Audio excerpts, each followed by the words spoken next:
All right, folks, we are back. Yes, We we are back, back. we back.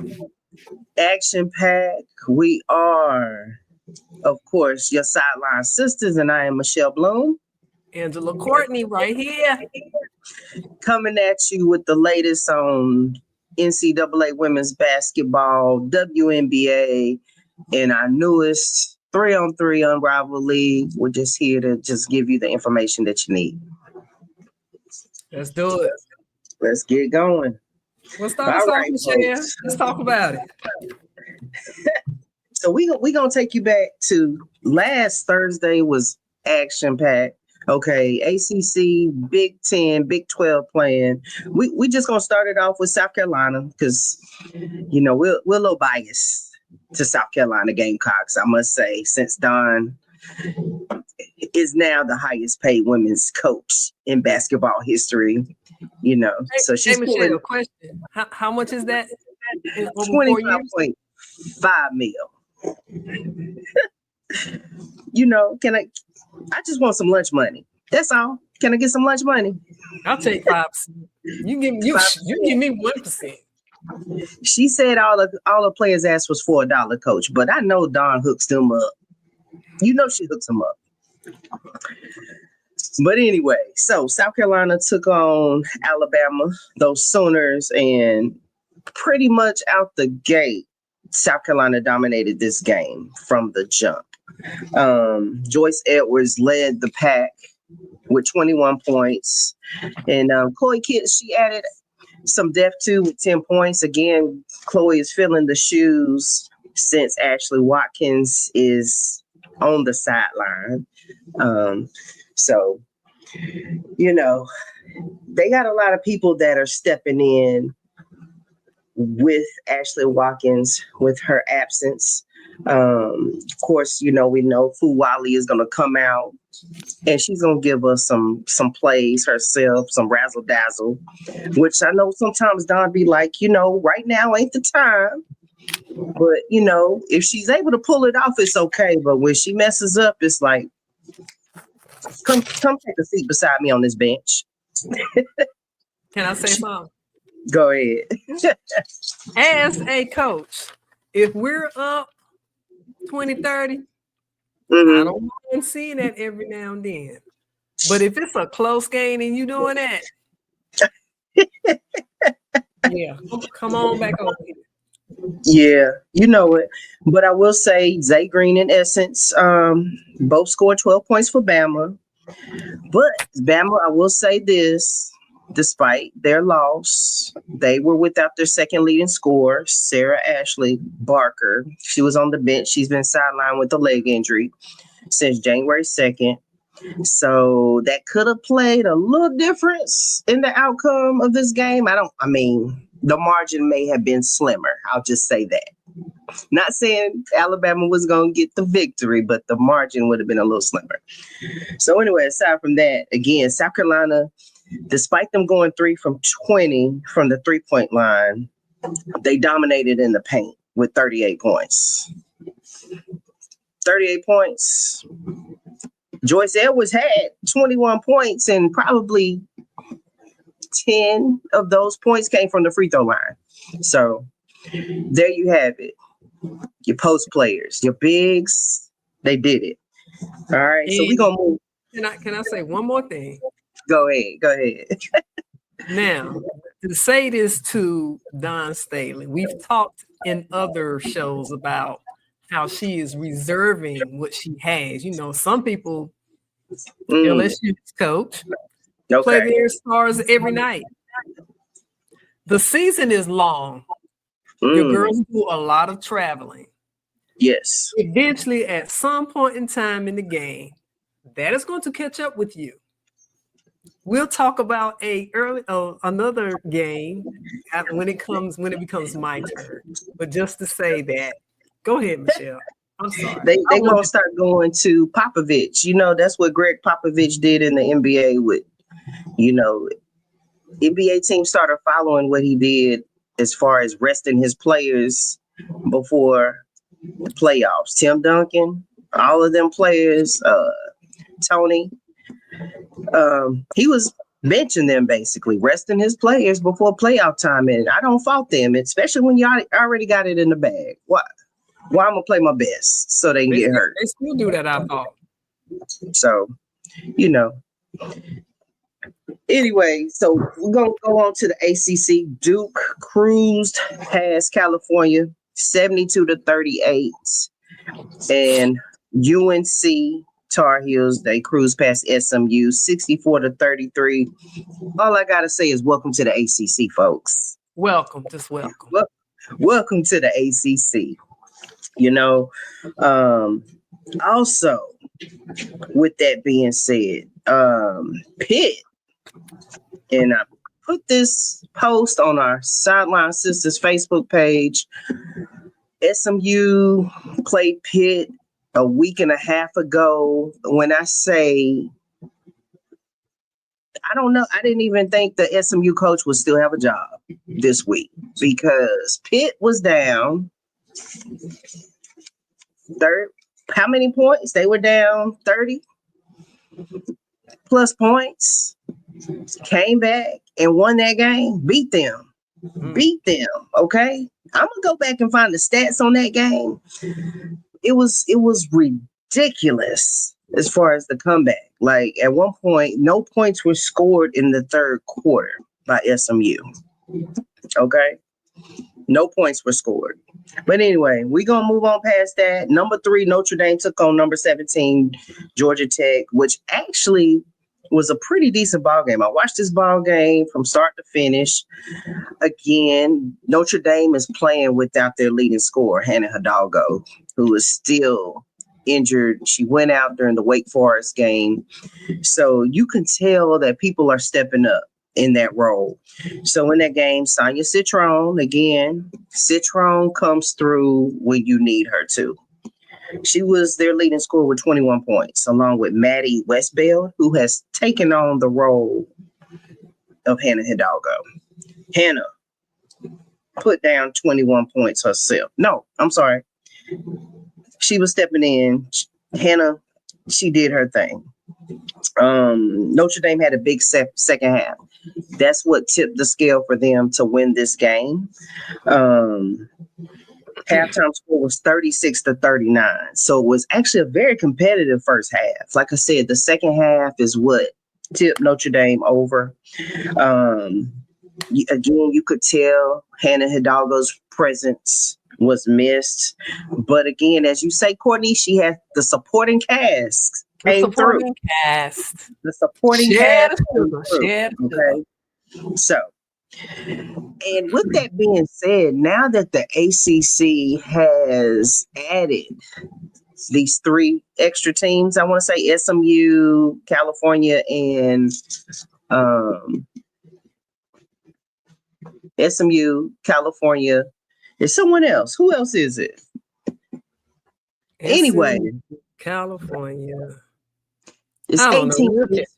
We'll catch 18 teams total. With that being said, only 15 of those teams will be able to go to the conference tournament. Top 15 teams. So you want to have that double bye in that first round of the tournament so you can get that extra rest. So did you say Pitt? Pitt. They've already been in there, but I know it's SMU. California. Yeah. 18 teams. So yeah. I can't keep up. The ACC has changed so much. It's changed so much. Yeah. All right. And then on Sunday, this past Sunday, we had what I thought was going to be a pretty decent ball game between the South Carolina Gamecocks and Reagan Bears. You taking over my day? No, go ahead. I ain't gonna steal your shine. Go ahead. Don't steal my shine. All right, because I did my homework.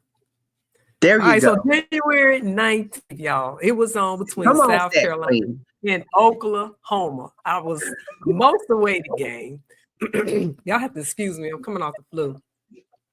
The final score was 101-60. Now, Michelle in the past says y'all has doubted my South Carolina Gamecocks, thinking that, we still don't have it. I'm thinking we got it. We just have to figure out how we're gonna use it against UCLA because I think that's what's going. Mm-hmm. So anyway, you have 1, 2, 3, 4, 5 South Carolina players in double figures. That's 4 Wally. Mm. She had 15. Tessa Johnson had 13. Edwards Okay. had 17. Fagan had 12. Come on, Fagan. Come on, Fagan. And Pow Finally. Pow. Well, hey, get a girl a chance. Pow Pow had 11. Fagan got Okay? to step up. Fagan has to step up. Anyway, it was a night where everybody got to play. Even my big girl, what's her name? The one that has the red hair, the tall girl. I forget her name. Talking about for South Carolina? Yes, the African girl. I don't want to say African. Oh, you're talking about daughter? Yes. She had a decent game. Girl, she hit some layups. Anyway, I'm happy for her and the whole team. Yes, they did their thing. Yeah. All right, moving on. Notre Dame takes on SMU. That was I guess Hidalgo played in that game because he had 23 points. Miles had 17, Citron had 11, and King had 10. The final score was 88-64. All right, now this game I watch. I'm starting to gain more respect for Indiana every time I see them play. Yes, Indiana, IU. Okay, so this was a very good game. I mean, the fans were out in great support. I mean, even though Indiana is unranked, I have much respect for their offense. I'm trying to figure out how they always have a shooter out on the 3-point line. It's a kind of like a motion offense, go down, set the pick, come across, set the pick up high. I don't know. But anyway, the final score was 73-66. And Juju ended up with 22. Kiki had 14, Smith had 14. Olafin had 10 and Marshall had 13. I was kind of frustrated with Marshall. I'm like, Marshall, what are you doing? She was getting unnecessary fouls. But anyway, yeah, I got to give hats off to Indiana for hanging in the game because USC only won that game in the last 5 minutes of the quarter. It was a close game for most part. Oh, so yeah. I mean, there was 11-point deficit. Okay. Yeah. So let me say this. Had they hit half of them 3-pointers that they shot, it would have been a different outcome. Period. Oh, yeah. And then LSU played Florida. Final score was 80-63. I was interested to see how Shaq's daughter was gonna play. I didn't see her play that much. But anyway, excuse me. Williams had 22, Johnson had 19, and Maurer had 22 to lead all scorers. So they did what they needed to do. They took care of business. Those three right there, that package. Williams, Johnson, and Morrow. Triple threat right there. Their last 3 games have been very close. Like they beat one team by 2 points. I can't remember which team that was, but they getting close to losing it. We're gonna see what happens on Thursday night. Actually, at Colonial. My hands raised. Go ahead. I don't know how close the score is going to be, but actually, that game Thursday has been moved to Friday due to this blustering winter weather that's coming across the southeast. Y'all. So the game has been moved to Friday at 5 p.m. However, College Game Day will not be broadcasting. Now, had it been on Thursday, they was going to be there. Oh my gosh. They have moved the game to Friday. So I guess we're going to have to wait on YouTube. We're going to have to wait. I'm going to watch that game now. I'm going to watch it. Trust and believe. Trust and believe. Well, look, I'll be following it on ESPN, but I'm going to go back and watch the whole game. Oh, yeah. All right. So, UConn go ahead, and they went ahead and took care of Seton Hall. That was a cruise. It was like a 60-point deficit. So Fudd, I guess she back in this on the scene. She had 18 points. Sarah Strong still doing her thing. She dropped 23, and Becker's dropped 18. So how come they? Yeah, I just got a question. I got a question. I know they do it for high school, and we talking about college. Why don't they just do a running clock? Can they just do a running clock? You know, in high school, it's a 40-point game. The clock runs. Like, why we need to stop on every whistle? We got a 40-point game. Why sit here and add on to the agony? Yeah, I think this should be like a point spread league, because I know there's some high schools that do that once you get to a certain amount. Mm-hmm. Or is that volleyball? I'm not sure which sport it is. 40 points in the second half is when the clock can start. And it will not stop, unless there's an injury or a timeout. But other than that, I feel like it should be a running clock. Again, why prolong the agony? Yeah, I mean, the coaches, they'd be like, "Oh, hey, coach, do you just want to go ahead and let the clock run?" I'm like, "Hey, right, let's do it." Exactly. I've seen that done. Because you don't want nobody to get injured either. Nah. Let's talk about that upset. Ohio State and Penn State. Was that their first L? Huh? Was that Ohio State's first loss of the season? That was. They are no longer. Man. But you know what? To me, Michelle, watching this game, it just looked like they was out of gas. They hit that peripheral wall, Michelle. That's how it looked. And them people, they said that was the first time they have beaten them since 2012. The first time what? They have beaten Ohio State. They haven't beaten them since 2012. Wow. 12 years. 13. Wow. 13 years. Wow. I mean, it was time then. It was time. Hey, any team can win on any given night. You're right about that. Game of runs.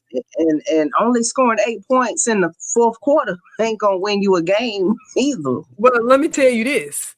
They didn't have anybody that, was outstanding in scores. They only had 3 players that were in double figures. It was Elliott, she had 14, Murray had 12, and Merkel had 12.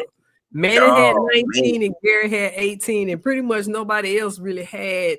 I mean, you had a few contributors here and there, but that game was neck and neck, and it went down to the final end. I mean, to the final end, and it just looked like they were out of gas, period. Wow. Already out of gas. That's what I'm telling y'all. These coaches just running these girls night after night. You still got right. Well, they went 18-0. They went 18-0, so good job. They're still at number 9, so hey. All right, and then you got Arizona State and K-State. They easily beat them 81-69, but let me mention that Ayakoka Lee injured herself, so her season might be done. Ooh. So I don't know how that's going to look going into NCAA tournament. And I think they played without her pretty well, so we'll just have to see how that goes. But I mean, when you come up with those teams that have the big girls in the middle, who are you gonna put out there? Wow. All right. Last couple of two. All right. So you got UNC taking on Pitt. They went ahead and did what they need to do. Score was 75-58. Then you got Kentucky taking on Georgia. Final score was 78-64. Strack 25. Amore 24. Hassett 14. All right. So that wraps up the talk. Actually, no, one more. All right. But wait, there's one more. Let's do it. This breaks my heart because I've been a Tennessee fan. Even though Pat Summitt, RIP, is no longer with us, I'm going to still root for Tennessee. And they have a new coach, and she's doing very well with her team, leading her team, pregnant and everything. Okay. Pregnant and everything. So Tennessee, and this is always an in-state rival when they play Vanderbilt. Oh yeah, I forgot to put that on here. They lost 70-71. When I say it was back and forth the entire game, back and forth, tennis match the entire game. I must say, I was very impressed with Vanderbilt. Vanderbilt is an unranked team. Again, they had nothing to lose playing Tennessee. Okay. They left all their cards on the table. They came out, and at the end, the hungriest will win. And it was Vanderbilt that day. So big ups to Vanderbilt for the upset, 71-70 over Rocky Top. But now, folks, I know y'all see this new background we got, right? I know y'all see it. I've been talking about I'm gonna have to help you out. You gotta learn how to do it so it's right. You see? All right, with y'all. Now, see, my partner in crime, she was kind of playing me a little bit at the beginning because that's all I was talking about was Unrivaled. But now that it's here, we got something to talk about. And we got something to talk about. We got something to talk about. Pew, pew, pew, pew. So, y'all, Unrivaled had the inaugural game, which happened on Friday, January 17th, down in Miami. Okay. Miami probably cold right now, even though it's hot. They probably cold right now with this cold front coming across. But anyway, so what more than to have the two co-founders, Breonna Stewart and Avisha Collier, going against one another in this first game? And what better way than who scores the first bucket than one of your co-founders, Breonna Stewart? Stewie hit the first bucket for the Mist on their opening night. I will say it was a very good game, back and forth. And folks, let me just tell y'all, of course, the court size is much smaller. It's like 50 by 30 some feet or whatnot. So I will say it's going to be very fast paced the entire time. I feel like you definitely get to see folks' skill sets, one-on-one skill set in this challenge. And who don't have any skill set. Say that again. And who don't have a skill set. And who does not have a left hand, okay? Or a right one. Or a right hand. Oh, man. But I will say it was a very entertaining game from start to finish. One thing I will say, that the team who is leading in the third quarter sets the tone of how the game will end. So if the team that is leading in the third quarter, after the third quarter, they will add 11 points to that score, and that will be the score that has to be reached to end the game.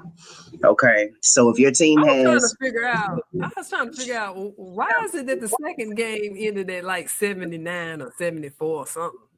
So if your team has 64 points at the end of third quarter and you are leading, they add 11 points to that. So the score to be reached in the game is going to be 75. So that's how we reach our ending score for the game.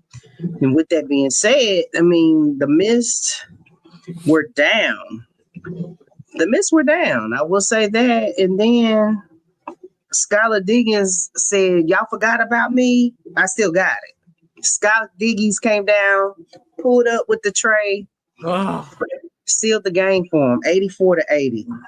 I just need for her to not do that little zombie dance no more, because that looked kind of scary for the kids. Yeah, it was a little scary, I must say. It looked a little scary, because they call her gun like that. She looked like the Walking Dead. Don't do that. Hey, despite Jewel Lloyd's 30-point effort, the Mist still went down. They went down to the Lunar Owls. McPhee, she also added 21 points to the game. And hey, Rakia Jackson, we can't forget about Rakia. She dropped 15 points for him as well. We're just gonna go down that second game for the night. The Rose were defeated by Team Vinyl. It was the Ryan Howard show in that game. Ryan Howard, she dropped a nice little 33 points. 33 points for the Vinyl. Okay. For Team Rose, if you're not familiar with some of these players, you got Kalia Cooper. She dropped 21 points. Y'all remember Kalia Cooper from that Olympic team. I know y'all remember Kalia Cooper. Yes. Folks be sleeping on Kalia. I don't know why. Folks be sleeping. Again, Vinyl defeated the Rose 79-73. And then we came back on Saturday with some games, and we had Team Phantom. That's Sabrina Ionesco, your defending WNBA champion. Pew, pew, pew, pew. Pew, pew, pew, pew. I got questions. Yes. Okay, I'm gonna go ahead the Phantom. I don't know who put that team together, but they got the Joker. Okay, they got the Joker. First of all, you put Sabrina in, who is coming off of an injury, a hand injury, and you got BG. I love BG, but BG can't get down the court fast enough to get in position to make a score. I see that as a disadvantage. So what are the rules when they inside? Because I don't see a whole lot of posting going on in the paint. I mean, you got Satu. You got what? Satu Sabale. Oh my gosh. I guess she was nervous her first game, honey, because she couldn't buy a shot. I think all had the jitters somewhat. I think they was just excited. Yeah, you know, I know when she missed them first two, she was like, oh my God, I'm gonna have one of those nights. Cause I mean, she couldn't hit the blind side of a barn. But see, I'm coming from a generation that played a lot of 3-on-3. Cause you know, we had downtown round ball here. And we had Hoop It Up. Hoop It Up was an every summer thing. So I done played a lot of 3-on-3. So my thing is, I love BG, but BG, you don't need to be at the 3-point line. You need to be inside. There's nobody that can take her when she's in the post. And they just kept saying, dunk, dunk, dunk, dunk. BG, y'all, she has bad knees. From someone who has bad knees, I can't jump like I used to. I am airless all day. I give her at her size another 5 years, because nobody knows what it's like when you're that tall and you have gangly arms. I mean, like, I have problems sleeping on my shoulders at night because my shoulders, they're so broad. And then when I'm trying to do this, and then I wake up with shoulder pain in the morning, I'm like, you're wrong. It takes you longer to get there. I mean, it might take you fewer steps, but in order for them to make it work, she either needs to, they need to give her time to get down there and get in position, or, you know, work something out. Utilize the height is what I'm saying. Utilize the height. You're right. She's the tallest player in the league.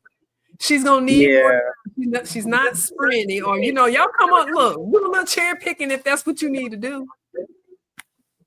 I'm just saying. Oh yeah, for sure. That's my soapbox. Go ahead, keep it moving. That's your soapbox. But anyway, y'all, they had record-breaking numbers, I will say, for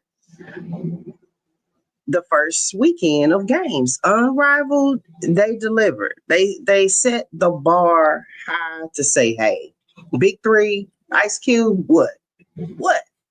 We can do it too. So again, the games went on Friday, Saturday, and came back on Monday. You had the Lunar Owls defeated the Rose 79-70. Alicia Gray handled business with 24 points. Collier, we know Collier gonna come through. She dropped 31 points on them, you know, all day long. 31. She do that with her eyes closed. Okay. Again, those UConn players. Oh, they gonna. That's money in the bucket. Yeah. I was kind of wondering about Stewie though on that first game. I'm like, Stewie, what are you doing? But I guess she, like you say, first game jitters, first game jitters. Yeah, excitement. Like it came to fruition. I'm pretty sure it was just something very minuscule, and now it's huge. Okay, All right. so now let's see, which team is it? The Laces. I like how Alyssa Thompson plays some 3-on-3. Her skills are really shining on that team. Because Oh she yeah. doing what she do. She dishing and she's hitting, or if she has to go down, she'll go down and she'll, make her little layup, or her skills are truly shining on that team. I got Laces, and I like Team Vinyl too. Yeah, well, Agumba Wally. That's the Agumba Wally team, right? Vinyl. They I like Team Vinyl. Team Vinyl on that, you got Aaliyah Boston, you got Enrique, you got Derrica Hanby, you got Ryan Howard. Boston Jordan seem a Cannon. little.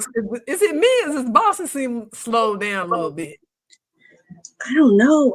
Has she gained weight? It looked like it. It seemed like she was going a little slow. She was a little sluggish. She couldn't get off a good start. I'm gonna say this for Leah Boston, because I know if I hadn't looked like that, I'd be doing me some fine dining, girl. All I can say, you better be working it off, because you look like you done lost a little step. I love you though, Leah Boston. I'm, just saying. Okay. Yeah. I would be doing. I'll probably get her pick me up a good 10, 15 pounds. Maybe she got a little boo and she been going on the dates. That's what it is. Ain't mad at her.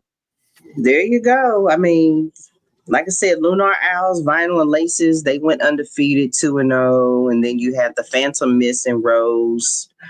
They are trailing behind 0-2. Yeah. The only thing I hope it does not become is a 3-point fest where all we doing is going down, because that gets to be boring. I like to see the actual setting of the picks, because that's mostly what 3-on-3 is. You gotta be strategic. It's gotta be the right movement, doing the right cuts at the right time. I mean, because that's I play, like I said, I play a lot of 3-on-3. Pick and roll all day. It is. Pick and roll, or the hook, as the coach say. I need you to hook. Pick and roll, backdoor, all that. And that's pretty much the key to offense on 3-on-3. Is that backdoor, that pick and roll. That's it. And I setting the screens and setting a good screen. Setting a good screen. If you know how to set a good screen, you can get open every time. Get open. Or you get somebody open every time. And as the coach say, when you rolling off that screen, your shoulder should be rubbing off against your player. Should it not? It should. And you open. It's good as gold. I will say that Nafisha Collier combined with 58. She was the top scorer of the weekend. I will say that, with 58 points, and leading behind her from the Laces was Kayla McBride with 49. Okay. Of course, Ryan Howard, like I said, she logged in 33 points, so she was the highest scorer. She beat out Jewel Lloyd's 30 points. But Jewel Lloyd, you did your thing, girl. You did your thing. It's not over. It's not over. We just getting started. And, with the 18-second shot clock and the condensed court, it makes it a nonstop sprint, so which keeps the game kind of going, and it also makes it more interesting because you're not just playing half court. But who thought they might have been playing half court? The Gap beat Vandersloot. I'm like, Vandersloot, what are you doing? I didn't even recognize her out there. Like, Vandersloot, you gotta go down on the other end to play defense, boo. Vandersloot was Vanderslow. So yeah, she was. And this game right here will show you who is in shape. Or who needs to get in shape. Exactly. Boston, you need to get on that treadmill, girl. Oh man. Goodness gracious. It's awesome. It's great to see that. I think the viewership, they said, was up 364,000. Mm-hmm. I mean, I love that fact. You know, starting tickets is like 114. Mm. And I think the highest ticket is 406. They said it's over 9. Is it 900 or 10,000 in the arena? Because you know, from the television, it just looks like it's nothing behind the bench, and then you just got this area. You don't see like people going up. Talk about Right, right. where they're playing. Have you Yeah, noticed that? I have. But hey, anybody want to purchase me a ticket, I sure make my way down there to see a game. Show enough will. Show enough will. But again, we got the best seat in the house, okay? Best seat in the house to view it. Um, that's a wrap on Unrivaled, y'all. But we gonna be able to Wait, follow up with you every single week. Go ahead. Go ahead. I just want to mention one thing that maybe some people might want to look into. There was a conversation with Kennedy Carter Oh. on X, and it's another person that I kind of look at her show from time to time. It's called Quita Love Sports. Now it's her doing an interview with some of her fans, and they asked her a question about maybe perhaps doing Unrivaled next year. She talked about how she loves China and that she, you know, would appreciate the opportunity, but she didn't really want to put too much information out there because there's things going on. You have to listen to that. When we post this on YouTube, I'm gonna put that site on the link, and you can go back and listen to Kennedy Carter talking about the upcoming season and talking Mm-hmm. about rivals. She says she loves watching them play. She says she's doing fantastic in China, making some money. But you know, hey, who knows? We'll see what happens. But I just want to put that little bit out there. And again, this conversation on X will be on YouTube. It'll be in the link. All right. All right, folks. That's all I got. Hey, I'm gonna just add this because I think we got so excited to talk about this Unrivaled League, but on Monday, January 20th, it was celebrated across the United States. Dr. MLK Day, Day of Service. Got to. There also were two basketball games. The Coretta Scott King Classic. Yes. Forgot to mention this. You had UCLA taking on, no, you had number 1 UCLA taking on number 25 Baylor, in which. That was fair. Yeah. You had your number 1 seed UCLA defeating Baylor 72-57. Lauren Betts chipping in with 24 points, 9 rebounds. And I want to say it was a school record with her 9 blocks. There she had 9. Okay. Oh, she didn't beat my record yet. I had 11 in the game. I had a triple double. Look at you. Talk to Look me at when you get you. 11, girl. Yes. And then the classic concluded with a game that I really thought was going to be a little closer than what it was. You had the Texas Longhorns taking on Maryland Terrapins. Now, I will say I thought this was going to be a close matchup from start to finish. However, it was the opposite. Okay. I guess Madison Booker didn't like that L they took when they went to South Carolina. Okay. And she said, you know what? That was an off night for me. That was the wrong night to be off, but it was an off night. And she had to come back and give them the business on in this game. Texas defeated Maryland. You ready for this score, Courtney? I'm listening. 89-51. Okay. 89-51. Madison Booker, she finished the game with 28 points. Now, where were those points again when they played South Carolina? I don't know. She had an off night. Taylor Jones had 13 points. Odekor who comes off the bench and gives you a good 15 points. Okay. Maryland starter, number 15. You know who she is, y'all. Christina Dalchi. She scored 9 points. And then Cheyenne Sellers, number 0. You ready for this? I don't think you're ready. Oh no. Oh no. Oh no. She had no production. None whatsoever. The crowd was like this. Where you at? Where is she? Okay. Had no production, but I don't think she was feeling well at all either. So Girl, I'm telling you, that flu bug going around. And you can tell when they're not feeling well because unfortunately we not Michael Jordan. No. We not no flu games for us. Y'all, I'm gonna go ahead and tell y'all something. We built different from men. I mean, we can tolerate pain a lot, but we just built a little different. But with that being said, I kind of had my money on Maryland. I thought they were gonna be able to pull that one out. I thought so too. Thought so and was very disappointed. Yeah. Well, kudos for Texas because they needed to recover after that South Carolina loss.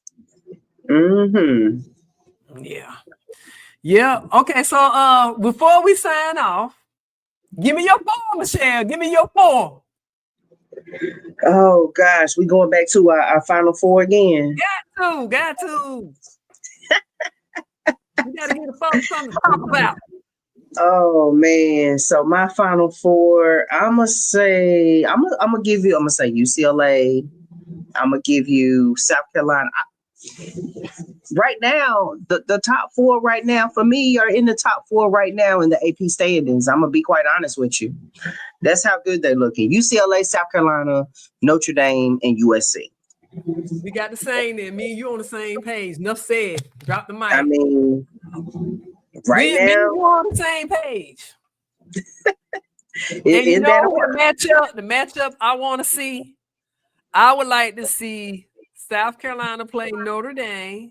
Okay. UCLA play USC. Hopefully, if they put them in the brackets, that's how it end up. So that final game will be South Carolina and UCLA. Okay. Or it could be UCLA and Notre Dame. Either way, unless the miracle happen, still got UCLA as the overall winner. Yeah. Okay, folks. Okay. So we got some games on the tube tonight. We got USC taking on Purdue, Penn State taking on Michigan State, TCU at Oklahoma, Michigan and Minnesota. That actually might not be a bad game right there. Michigan and Minnesota. And as I said earlier, South Carolina and LSU, that's the game that everybody waiting on to see if South Carolina is gonna give LSU their first L. Because right now, the only undefeated teams you have out there is UCLA and LSU. I think LSU about to take a Maryland and Ohio State play. So I'll be honest with you. I don't think I don't think LSU can run with South Carolina 5. It's going to be a closer game though, but we'll see who's going to have the legs, who's going to have the energy. Who plays 40 minutes tonight? Is it going to be about the guards?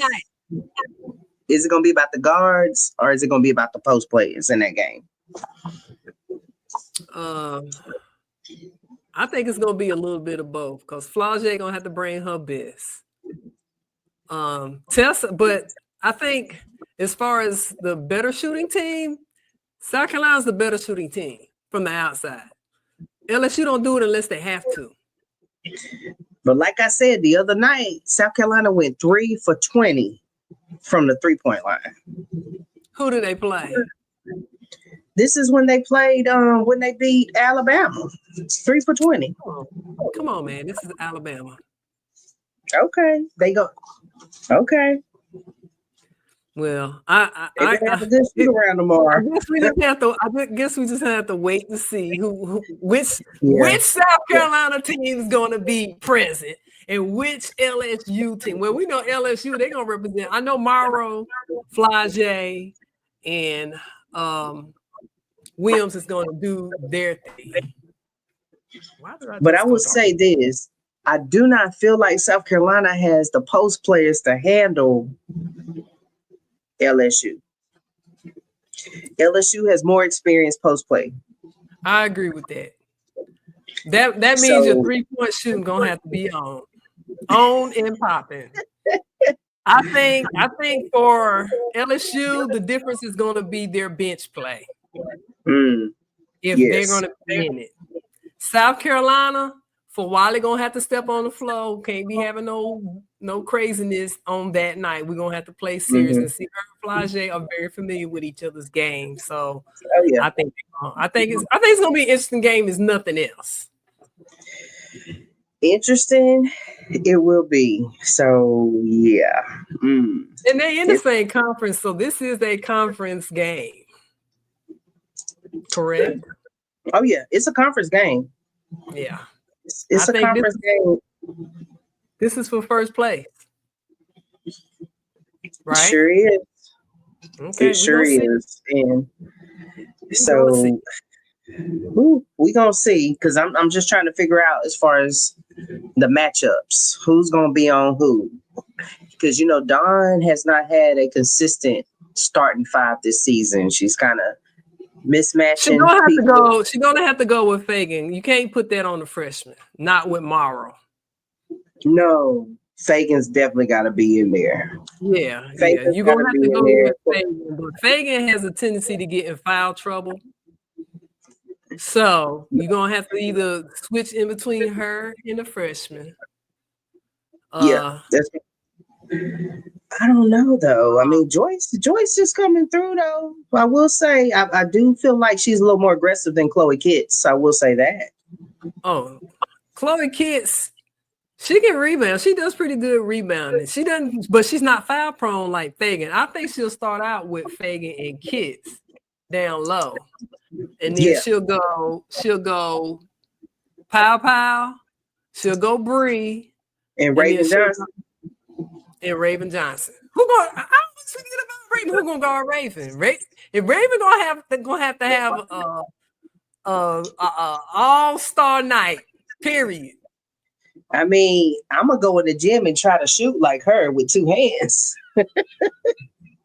Don't hate on Raven. Raven is the cut slash. She'll shoot that 3 if she had to, but she want to go in like, I think she's like she got forward tendencies, like a small forward tendencies. Yeah, she'll go in there and grab one if she had to. But I mean, they haven't lost to LSU, I don't think, in the last 3 years, right? No, they have not. So this is gonna be the game to watch. Yeah. It's gonna be to watch. Okay. And then that's all I'm telling you. I'm telling you, for Wally and Tessa Johnson, they're gonna have to be the key to the whole win if they win it. That's it. I'm done. We can talk about this all night. Yeah, and Don probably gonna give for Wally. Do your thing. I don't know about that. I don't know. I mean, she's gonna have to be like. Well, I can see for Wally going in when the little point guard from LSU, the new point guard, I think her last name is Gerald. When she comes, Gilbert. When Gilbert comes in, that's when you bring for Wally in. I think they'll match up real good because she's shorter than I think she might be a little shorter than Wally. But either way, whatever team plays the best defense will win this game, period. Oh, yeah. And I'm telling you this, if I was Don, my strategy would be to wear them down. We ain't stopping pulling up nothing. They running the whole 40 minutes. Don't take your foot off the gas. No. We mashing that sucker. We looking up the court. Somebody open, throw them the ball. That's how I'm doing it. That's right. Yeah. That's all I can add. You know what? Win this game, you gonna get some filet mignon tonight. You gonna get some filet mignon. I got it. It's on me. At my house. At my Yeah, house. you know, I'm gonna bring in my chef. He gonna cook. We having dinner in my house. So that's all I got, folks. Because like you said, we could talk about this all day, but we definitely gonna be able to talk about this over the weekend. Yep. And I got dark. You done talked us into the dark. All right, y'all. So hey, don't forget to like, share, and subscribe. You can find us on Mm. YouTube. You can find us on Instagram. This is your girl, Angela Courtney, Michelle Bloom. We Sideline Sisters, and peace. All right.